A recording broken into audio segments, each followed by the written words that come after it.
Baik, di sini saya akan menjelaskan tentang SQL Injection Attack and Countermeasure. Yang pertama adalah pengertian SQL Injection.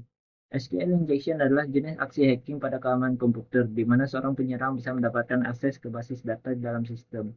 SQL Injection yaitu serangan mirip dengan XSS dalam bahwa penyerang memanfaatkan aplikasi vektor dan juga dengan command dalam serangan XSS. SQL injection merupakan salah satu kelemahan yang paling dahsyat untuk dampak bisnis, karena dapat menyebabkan pembongkaran informasi yang sensitif yang tersimpan dalam sebuah aplikasi database, termasuk informasi berguna seperti username, password, nama, alamat, dan nomor telepon, serta rincian kartu kredit.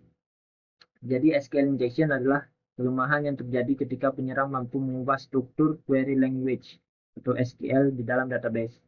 Dengan mempengaruhi database, penyerang dapat memanfaatkan sintaks dan kemampuan dari SQL itu sendiri, serta kekuatannya dan fleksibilitas yang mendukung fungsi database dan fungsi sistem operasi yang hanya dilakukan dalam database. Kedua adalah sejarah SQL injection. Sejarah SQL dimulai dari artikel seorang peneliti dari IBM bernama E.F.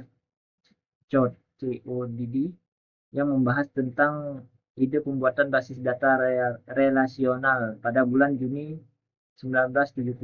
Artikel ini juga membahas kemungkinan pembuatan bahasa standar untuk mengakses data dalam basis data tersebut. Bahasa tersebut kemudian diberi nama SQL, Structured English Query Language. Setelah terbitnya artikel tersebut, IBM mengadakan proyek pembuatan basis data relasional berbasis bahasa SQL. Akan tetapi, karena permasalahan hukum mengenai penamaan SQL, IBM pun mengubahnya menjadi SQL.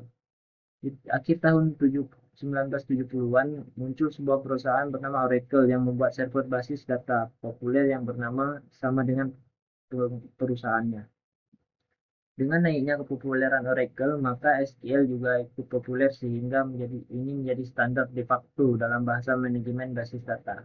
Standarisasi SQL dimulai pada tahun 1986, ditandai dengan dikeluarkannya standar SQL oleh ANSI. Standar ini sering disebut dengan SQL 86. Standar tersebut kemudian diperbaiki pada tahun 1989, kemudian diperbaiki lagi pada tahun 1992. Versi terakhir dikenal dengan SQL 92. Pada tahun 1999 dikeluarkan standar baru yaitu SQL 99 atau disebut juga SQL 99.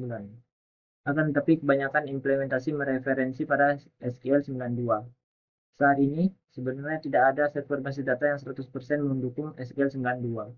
Hal ini disebabkan masing-masing server memiliki dialek masing-masing. Secara umum, SQL terdiri dari dua bahasa, yaitu Data Definition Language (DDL) dan Data Manipulation Language (DML). Implementasi DDL dan DML berbeda untuk tiap sistem manajemen basis data (SMBD). Namun secara umum implementasi tiap bahasa ini memiliki bentuk standar yang ditetapkan ANSI. Artikel ini akan menggunakan bentuk paling umum yang dapat digunakan pada kebanyakan SMBD. Yang ketiga adalah cara kerja SQL injection. SQL injection merupakan serangan di mana kode SQL dimasukkan atau ditambahkan ke dalam aplikasi atau user input parameter yang kemudian diteruskan ke SQL server backend untuk parsing dan eksekusi. Setiap prosedur yang membangun pernyataan SQL berpotensi untuk mudah terserang.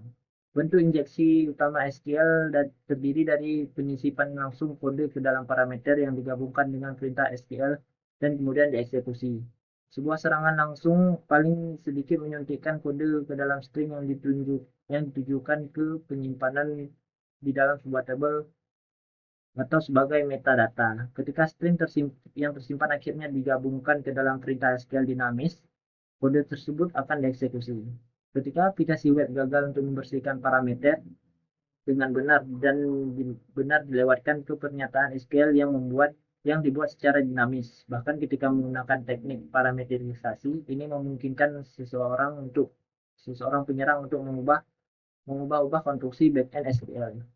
Yang keempat adalah tahapan penyerangan SQL injection. Yang pertama ada tes vulnerabilitas. Pengujian atau tes ini perlu dilakukan untuk mengetahui apakah sebuah situs web memiliki celah keamanan atau tidak untuk dilakukan SQL injection. Salah satu karakter yang sering digunakan untuk vulnerabilitas adalah pemakaian karakter kutip tunggal. Yang kedua, menentukan jumlah kolom. Penentuan jumlah kolom ini hanya perlu dilakukan karena kita perlu mengetahui kolom mana dari sebuah table yang bisa dimanfaatkan. Hal ini bertujuan supaya kita bisa memasukkan perintah SQL injection pada lokasi yang tepat. Sebab kalau kita memasukkan di tempat yang salah, maka kita tidak akan memperoleh apapun. Untuk melakukan hal ini agak bersifat trial dan error, di mana perintah yang digunakan adalah order by. Yang ketiga, mencari kolom vulnerable. Selanjutnya adalah mencari kolom vulnerable yang memiliki celah untuk dilakukan SQL injection. Istilah lainnya adalah angka error. Yang keempat, menentukan nama database. Yang kelima, mencari nama kolom. Yang keenam, menampilkan data isi. Lanjut, yang kelima adalah mencegah SQL injection. Yang pertama, ada batasi panjang input box dengan cara membatasi kode di program. Yang kedua, ada administrator web, teruslah tegas menolak unsur yang menginput karakter selain abjad dan angka. Yang ketiga, untuk menilai numerik, konversilah menjadi integer. Yang keempat, filter input yang dimasukkan user. Yang kelima adalah, jika memungkinkan, buatlah daftar karakter yang boleh digunakan. Lalu yang keenam, batasi karakter yang boleh diinput oleh pengunjung situs web Anda. Yang ketujuh, matikan atau sembunyikan pesan-pesan error yang keluar dari SQL server yang sedang berjalan. Lalu yang ke-8, kalau bisa hilangkan show error MySQL. Yang ke-9, bagi yang menggunakan CMS, sangat disarankan untuk mengupdate CMS. Berikut adalah penjelasan dari saya mengenai SQL injection attack dan countermeasure. Sekian dari saya akhiri. Wassalamualaikum warahmatullahi wabarakatuh.